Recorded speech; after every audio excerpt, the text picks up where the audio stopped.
¿Se puede ver? Sí, doctor, se ve. Muchísimas gracias. Vale.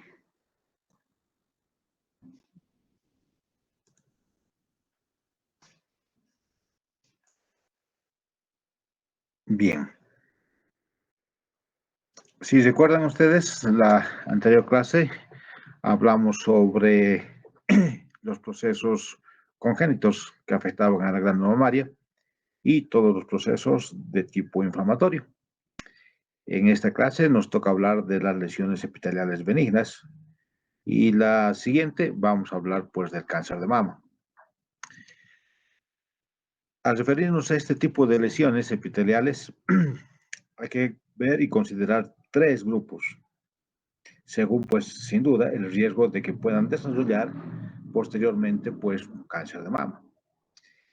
El primero de ellos nos va a hablar de cambios mamarios no proliferativos. El segundo de ellos, mastopatía proliferativa. Y el tercero, una hiperplasia atípica. Como verán, todas estas son benignas. Ese tipo de lesiones, sin duda, pues la mayoría es de motivo de consulta cuando se detecta mediante una mamografía, ya que en ella podemos identificar, como saben, tumores que tienen menos de 2 centímetros y esta mamografía 2D, que ahora va a pasar a ser 3D, de un poquito a esta parte, que nos permite ver pues tumores de 1 centímetro, de 1.2, 1.5, que con la palpación difícilmente uno puede identificar. Entonces, estos hallazgos, que muchas veces pueden ser accidentales, pues en piezas quirúrgicas o en mamografías pues de pacientes que han consultado por otro tipo de motivo. En las piezas quirúrgicas podemos evidenciar también lesiones tumorales benignas cuando se hace un mapeo, como pueden ver, de toda una pieza que nos llega. Varias zonas no tienen nada y en otras obviamente vamos a encontrar esa lesión tumoral benigna. Los cambios, sin duda, mamarios no proliferativos, hoy en día denominados como cambios fibroquísticos, han recibido pues un término que clínicamente puede ser distinta y se las ha llamado como bultos cuando se les ha palpado, radiológicamente como una mama densa con quistes y pues desde el punto de vista anatomopatológico, pues estos hallazgos histológicos son benignos. Las lesiones se han denominado no proliferativas con el fin pues de identificar que no se asocian a un mayor riesgo de cáncer de mama, en contraposición de las proliferativas que sí pueden tener un riesgo. Las lesiones se denominan no proliferativas para diferenciarlas obviamente de las proliferativas. Y en este grupo vamos a encontrar aquellas que mediante una mamografía puede tener cierto tipo de lesión bien circunscrita, delimitada, esférica y pues sin mayor otro tipo de alteración. Existen entonces tres cambios morfológicos que hay que ir recordando. Uno de ellos se va a denominar cambio quístico, a menudo va a presentar sin duda pues una metaplasia de tipo apocrina, como si se tratara de una glándula sudorípara con estas características que libera parte de su citoplasma en su secreción. Las fibrosis, pues después de un proceso inflamatorio crónico, va a ser circunscrito y las adenosis que van a generar pues una proliferación glandular pues sin ningún patrón de malignidad. Morfológicamente, los quistes pequeños se forman pues por dilatación y estiramiento de algún tipo de lobulillo que puede confluir para formar un quiste mayor. Eventualmente, cuando vemos o macroscópicamente estos quistes cerrados, van a contener un líquido turbio semitraslúcido que cuando lo observamos puede tener una coloración café o marrón o puede tener una coloración azul, como es el presente caso. Y muchas veces a este tipo de quistes se lo va a denominar de cúpula azul. Y la exéresis entonces comprenderá pues toda esta lesión quística para poder hacer el corte histológico respectivo.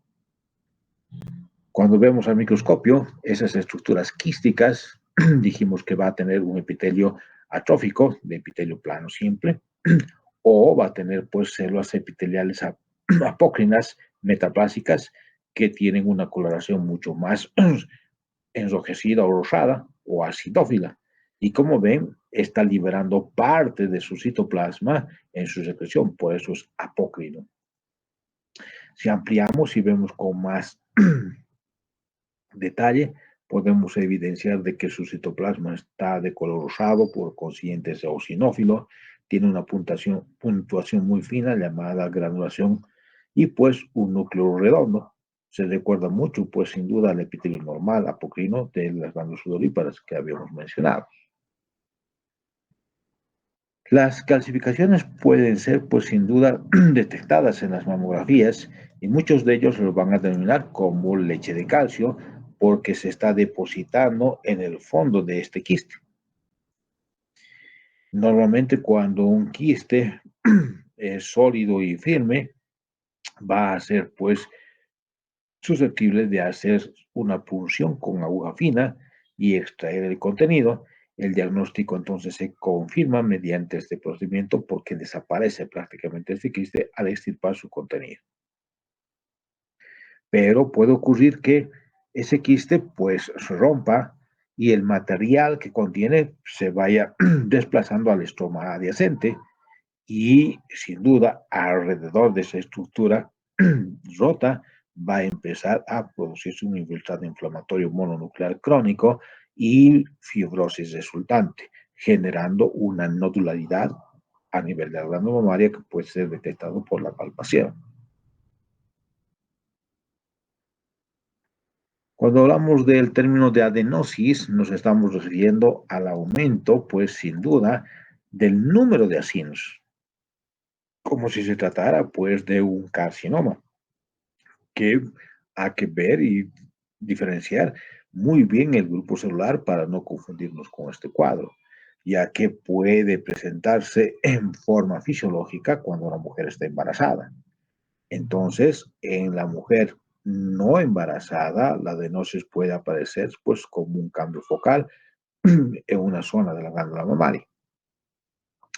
Los acinos que acabamos de ver que están proliferados van a estar tapizados ya no por epitelio cúbico estratificado en doble hilera, como habíamos dicho al principio de nuestro capítulo, de la anterior clase, sino como ven, van a tener pues estructuras cilíndricas ya que sus núcleos son basales y pueden tener estratificación como pueden ver en muchas de estas estructuras.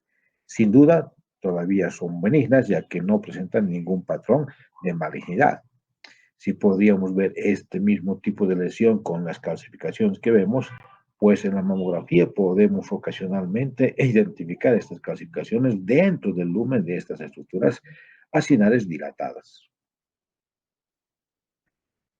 Los adenomas de la lactancia, que es otra lesión que se va a presentar con una masa palpable en mujeres sin duda, pues embarazadas o que están dando de lactar.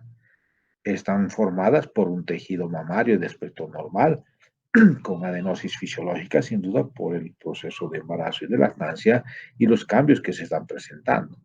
Si ustedes recuerdan, estas lesiones no son probablemente pues neoplasias verdaderas, sino una respuesta del tejido glandular a una exagerada estimulación hormonal, como es los estrógenos y progesterona, para que esa glándula mamaria genere pues estos acinos en abundancia, que como ustedes saben va a generar pues la leche para el nuevo ser. Cuando hablamos de una atipia epitelial plana, es como si se tratara de un epitelio plano estratificado, no queratinizado. Es un proceso clonal caracterizado por la presencia de acinos dilatados, en cuyo revestimiento pueden ver ustedes este epitelio plano estratificado con cierto tipo de atipia, pero con ningún patrón de malignidad.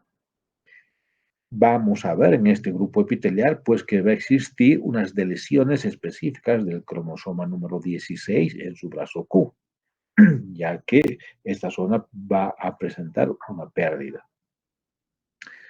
Entonces, las lesiones que acabamos de mencionar pues van a ser los precursores reconocibles probablemente de que se puedan presentar en un cáncer de mama.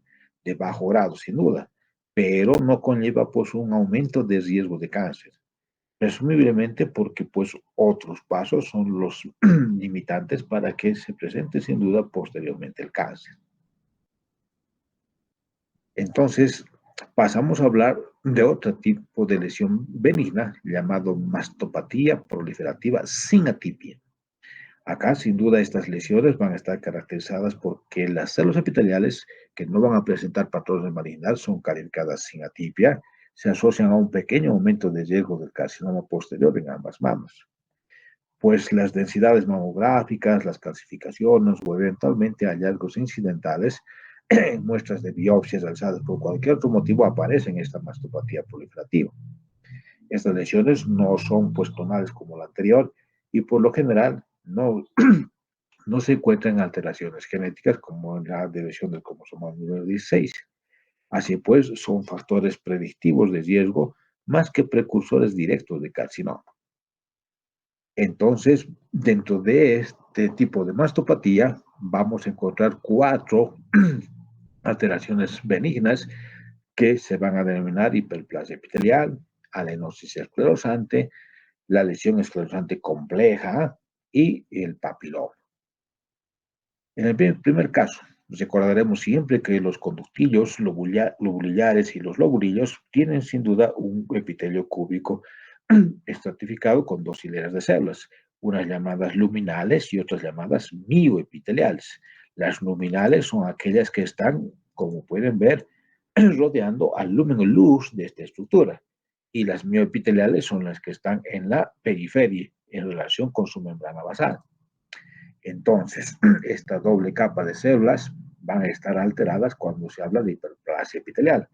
Vean en este ejemplo, pues prácticamente las dos capas celulares pues han desaparecido y hay un conglomerado de grupos celulares que han proliferado y está ocupando el lumen o luz de esta estructura citológica. Entonces, las células adicionales son tanto luminales como mioepiteliales que van a llenar y distender sin duda por los conductos y los lobulillos. En esta estructura podemos evidenciar de que va a existir un grupo de luces de aspecto irregular, de diferente tamaño y ubicación, haciéndonos pensar pues que se trata de masas celulares con estas luces irregulares, provocadas por la hiperplasia epitelial y suele ser pues un hallazgo casual. Si decimos hiperplasia, estamos hablando del aumento del número de células, tanto mioepiteliales como luminales respectivamente. Si hablamos de la adenosis esclerosante, que es otro cuadro benigno que se presenta en la glándula mamaria, hay que recordar que el número de acinos por conducto terminal están aumentados al menos al doble de lo normal, en comparación pues con los no afectados. Se observa también una disposición lobular normal en el cual pues podemos identificar cierto grupo de estructuras lobulares bien delimitadas por un tejido conjuntivo estromal.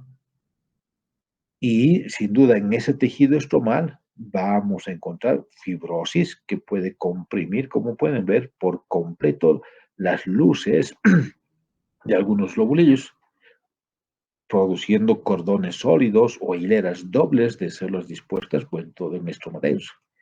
Este patrón histológico a veces, pues, imita muchas veces el aspecto de un carcinoma invasivo. Entonces hay que tener mucho cuidado para poder pensar en este cuadro de adenosis esclerosante dentro de lo que es una unidad ovular. Entonces realmente debemos individualizar los acinos que están comprimidos, distorsionados por un estroma denso. Va a existir calcificaciones, sin duda. En algunos de ellos vamos a encontrar esa calcificación dentro de su lumen, pero a diferencia de lo que sucede pues en los carcinomas, los acinos están dispuestos con un patrón espiral y el borde extremo pues está bien delimitado. Entonces los acinos están comprimidos, distorsionados en las porciones centrales de este tipo de lesión que los que están en la periferia, que son dilatados. Por las calcificaciones que acabamos de mencionar, las adenosis esclerosante, pues es el motivo de consulta médica sin duda, porque se está palpando una masa y hay una densidad radiológica y calcificaciones además.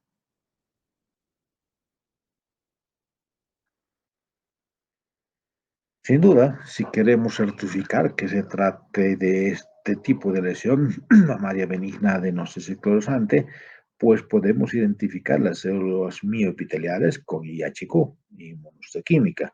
El P63 va a teñir pues, los núcleos de color marrón o café, como pueden ver, y el Ki18 va a teñir de color rojo al citoplasma de las células mioepiteliales. Entonces, si recuerdan el concepto básico de decir que una lesión es benigna por la presencia de estas células mioepiteliales. Cuando desaparecen o no están identificadas, pues podemos sospechar básicamente de una lesión maligna de glándula mamaria. Pasando a hablar pues del otro tipo de lesión esclerosante que la vamos a denominar compleja, porque además de tener esa adenosis esclerosante va a haber pues sin duda, como pueden ver, papilomas, hiperplasia epitelial y básicamente pues podemos entonces ver una combinación de estos tres elementos: adenosis, papilas e hiperplasia epitelial. Un miembro pues de este grupo de lesión esclerosante es el denominada cicatriz radial. Sin duda pues es benigna, pero como ustedes pueden ver, cuando se examina, pues fácilmente macroscópicamente alguien podría decir pues que se trata de un cáncer, hasta ver a la microscopía, porque es duro, es residuo, es irregular y con proyecciones, como pueden ver, dentro de la glándula mamaria. Entonces puede imitar, pues, sin duda, un carcinoma invasor mamográficamente hablando, macroscópicamente con ese aspecto riro y duro, incluso histológicamente, si no tenemos la precaución, pues podemos decir, sí, es un carcinoma invasor. Entonces existe, pues, un nicho central de glándulas atrapadas en un estroma hialinizado, rosado, eosinófilo, con proyecciones radiales, como pueden evidenciar, largas del estroma. El término entonces cicatriz radial pues es erróneo, ya que estas lesiones no guardan relación con ningún tipo de traumatismo o cirugía previa que se haya podido hacer el paciente, o la paciente en este caso. Si hablamos del papiloma, acá tenemos un conductillo lobular y pues se compone de múltiples ejes fibrovasculares, como ven, ramificados, cada uno de ellos pues en un área central del tejido conjuntivo, tapizado por un epitelio de células luminales y mioepiteliales. Si ampliamos este sector, vamos a ver que esas estructuras fibrobasculares tapizadas por este tipo de epitelio han crecido hacia lo que es el lumen, dilatando su conducto. Existe entonces con frecuencia hiperplasia epitelial y metaplasia apocrina respectivamente. Este tipo de papilomas, cuando son grandes y solitarios, pues se van a ir localizando, como pueden ver, en los senos galactóforos del pezón mamario. Y cuando son más diminutos y más pequeños, múltiples, pues se van localizando en la profundidad de la glándula mamaria, dentro del sistema ductal, obviamente. En muchos casos, en un 80%, pues estos papilomas ductales grandes van a producir una secreción sanguinolenta, una telorrea que prácticamente cuando la percibimos vamos a identificar sangre que se puede presentar porque se generó un infarto ya que se torsionó el tallo de esas papilas que acabamos de mostrar. Pero también puede ser de que se genere una telorrea serosa. Se debe probablemente pues a un tipo de bloqueo intermitente y liberación de secreciones mamarias normales o una irritación del conducto por el papiloma. Entonces, una cosa es decir telorrea sanguinolenta y otra cosa es decir telorrea serosa. Entonces, los restantes papilomas ductales grandes y la mayoría de los papilomas ductales pequeños se pueden detectar como masas palpables, sin duda, pero lo más interesante es que va a haber una densidad mamaria y, como ven, calcificaciones ramificadas en las mamografías. Otro tipo de lesión benigna es la ginecomastia. Como ustedes pueden ver, se va a presentar una hipertrofia de la glándula mamaria masculina. Esta lesión benigna puede observarse pues, con mucha frecuencia en los varones, ya que se está aumentando el tamaño de la glándula mamaria subalveolar, como si se tratara de un tipo botón, que puede ser incluso un o bilateral. Si cortamos al microscopio, pues vamos a observar un tejido conjuntivo, de tejido conectivo denso colagenoso. Casi nunca se aprecia pues formación de lobulillos, simplemente se va a evidenciar conductos. De tal modo que ese conducto presenta hiperplasia epitelial, revistiendo pues los conductos y formando micropapilas. ¿Cuál es la diferencia con las papilas que dijimos hace un rato? Las papilas son con ejes fibrovasculares, mientras que las micropapilas, como ven, simplemente son hiperplasia epitelial, aumento del número de células epiteliales que forman esas estructuras como dedos para poder ver o identificar. La ginecomastia, pues, se produce como resultado de un desequilibrio entre lo que son, sin duda, pues, los estrógenos que estimulan el tejido mamario y los andrógenos que contrarrestan, pues, dicho efecto.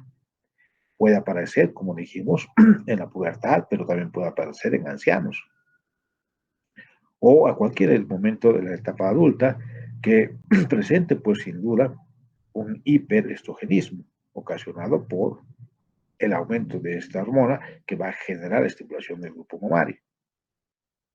La más importante causa de este proceso, pues sin duda se va a tratar de una afección hepática como la cirrosis, porque este órgano está encargado sin duda de metabolizar los estrógenos.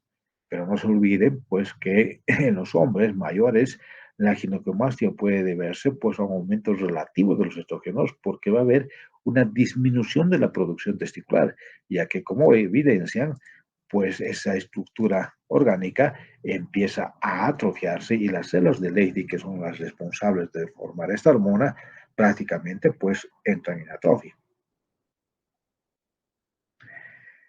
Va a existir compuestos que se han asociado a ginecomastia. Obviamente, pues aquellos que consumen alcohol o marihuana, heroína, o están recibiendo algún tipo de tratamiento antirretroviral, y los que tienen esteroides anabolizantes dentro de su consumo.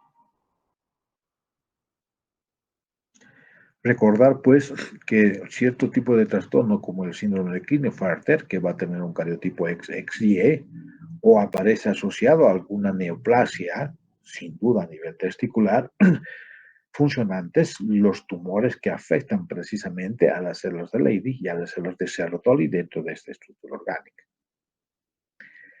Por último, vamos a hablar de la mastopatía con atipia, que puede afectar pues a los conductos y a los lobulillos y se van a denominar pues hiperplasias ductales atípicas o hiperplasias lobuliares atípicas.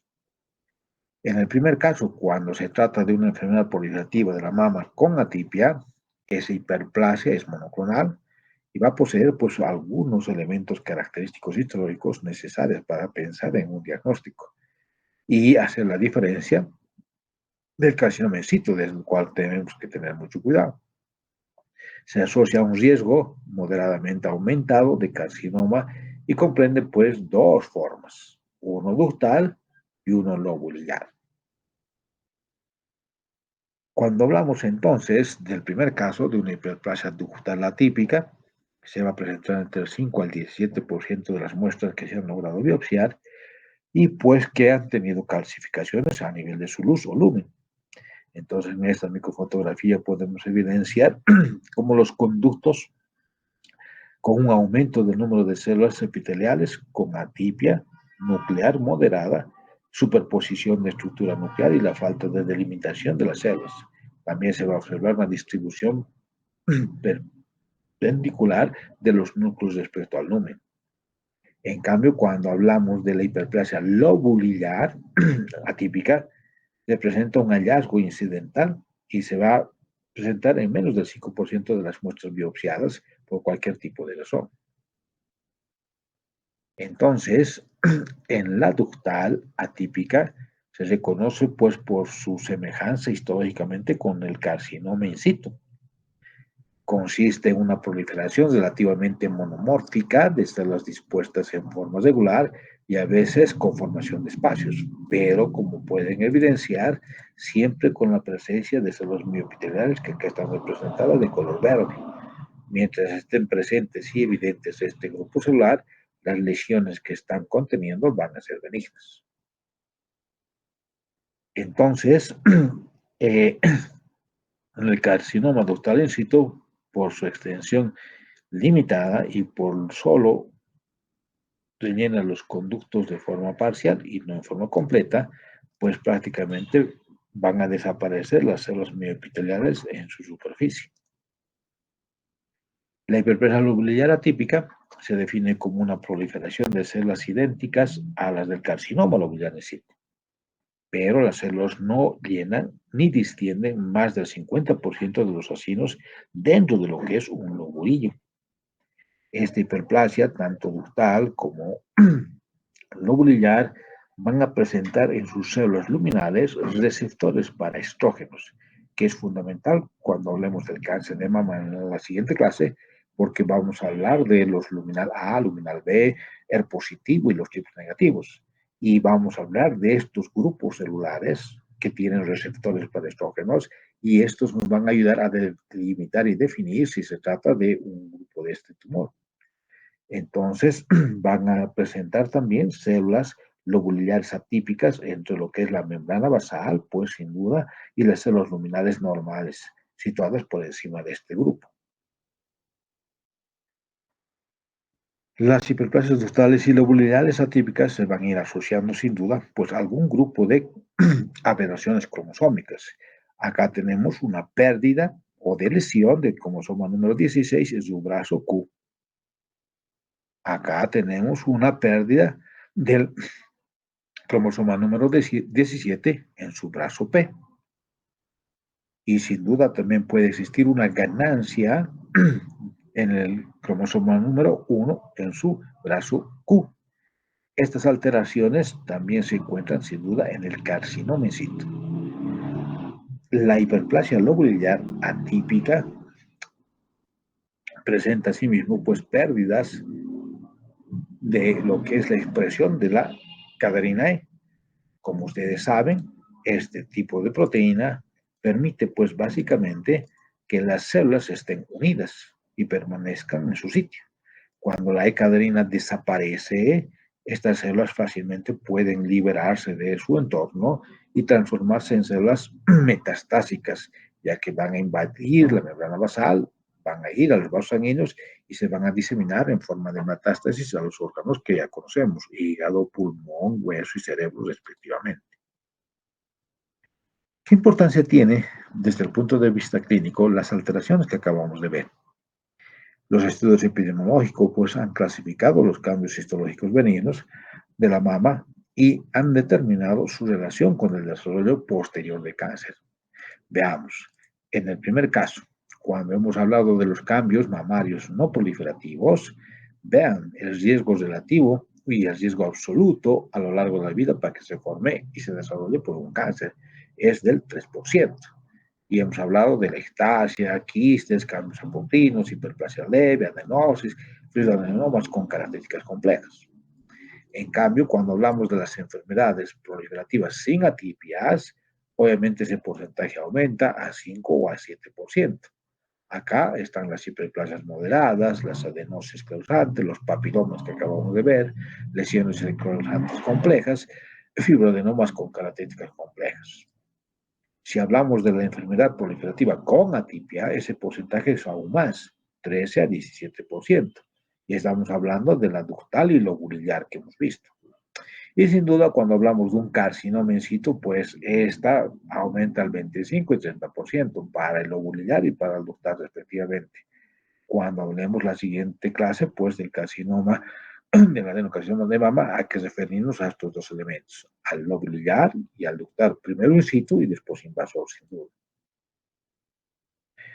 Entonces, para terminar nuestra presentación, vamos a hablar de la importancia clínica de estos elementos que acabamos de mencionar. Los cambios, entonces, no proliferativos no aumentan el riesgo de cáncer. 2. La enfermedad proliferativa se asocia a un aumento de riesgo multiplicada por 1.2 a 2%, mientras que las enfermedades proliferativas con atipia pues confieren un aumento moderado de riesgo de 4 a 5 veces más. Ambas mamas experimentan riesgo aumentado, aunque la mayor parte de los carcinomas posteriormente afectan a las mismas mamas ipsilaterales, sin duda. Pero hay que ir recordando pues que la reducción del riesgo se puede obtener mediante mastectomía profiláctica bilateral o tratamiento con antagonistas de los estrógenos, como el tamoxifeno, ya que estos estrógenos, como dijimos, pues pueden ser los responsables de que se genere patología benigna. Sin embargo, pues menos del 20% de las mujeres con algún tipo de hiperplasia típica van a desarrollar cáncer. Y muchas eligen simplemente la vigilancia, cuidadosa año tras año, desde el punto de vista clínico y radiológico, en vez de algún tipo de intervención quirúrgica que podría dar solución definitiva, ya que pues es molestoso que cada año y cada mes pues esté preocupándose porque le salió una bolita, un bulto, o apareció una calcificación, una densidad en su mamografía, y pues la mamá va yendo constantemente a su control. Normalmente en el hospital, cuando ya pasan los 60 o 65 años, ya se les plantea pues una intervención terapéutica quirúrgica para que de una vez pues dé solución a eso y la mamá viva tranquila y probablemente pueda pues fallecerse de algún otro tipo de causa. Muy bien, pues hemos concluido con este capítulo y hemos hablado sobre las lesiones pues benignas. Para la siguiente clase les invito a que se puedan conectar también y posteriormente hablar pues del carcinoma, adenocarcinoma de mama, etiología, patogenia, macroscopía, microscopía clínica y eventualmente algún tipo de tratamiento. No sé si hay alguna consulta, alguna aclaración. Estoy presto para responder.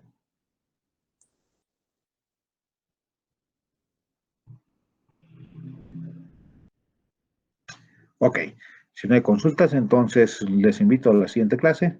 Un placer haber trabajado por el día de hoy para ustedes. Nos vemos el lunes.